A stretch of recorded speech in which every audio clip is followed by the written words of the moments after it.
Masih bersama kami di seputar Mas Parling Cakep kali ini. Pemirsa, Komisi Pemilihan Umum atau KPU Banyumas menggelar fokus group discussion terkait penyusunan laporan evaluasi Pilkada Serentak 2024. Turunnya partisipasi dan kotak kosong menjadi sorotan dalam diskusi tersebut. Acara FGD ini dihadiri oleh berbagai pihak, termasuk perwakilan partai politik peserta Pilkada 2024, Bawaslu Banyumas, Panitia Pengawas Lapangan, serta perwakilan media di Banyumas. Evaluasi dari akademisi disampaikan salah satu narasumber dalam diskusi ini, dosen Universitas Jenderal Sudirman Purwokerto, Oktaviani C. Pratiwi, menyampaikan bahwa kecurangan dalam pemilu bisa terjadi di berbagai lini masyarakat, termasuk dari kalangan TNI dan ASN yang terlibat dalam pembagian sembako. Namun masyarakat saat ini semakin cerdas dan memiliki resistensi politik terhadap upaya semacam itu. Selain itu, ia juga menyoroti tingkat partisipasi pemilih dalam pemilu 2024 sebagai salah satu catatan evaluasi penting.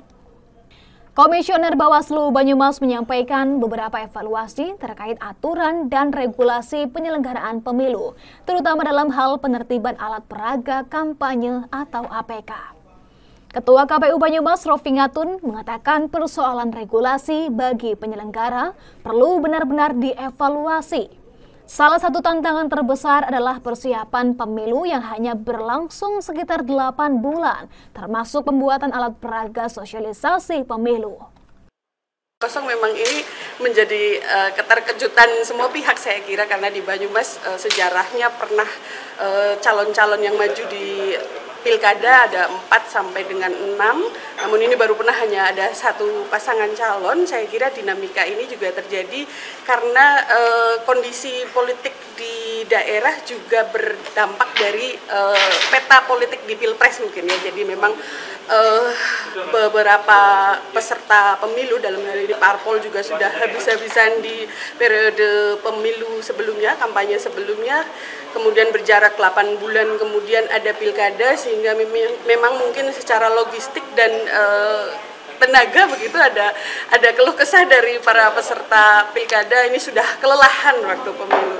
Oleh karenanya untuk pelaksanaan pilkada kemarin khususnya terkait dengan kolom kosong ini memang menjadi catatan kami di KPU, yang mana regulasi terkait dengan kampanye ini kurang mendetail mengatur terkait dengan kampanye kolom kosong.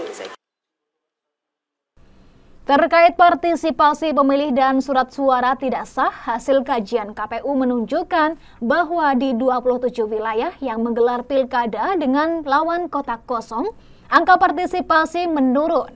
Selain itu, sekitar 5% surat suara dinyatakan tidak sah dengan banyak pemilih yang tidak menggunakan hak pilihnya secara efektif. Dari Purwokerto, Ari Nugroho, Banyumas TV melaporkan.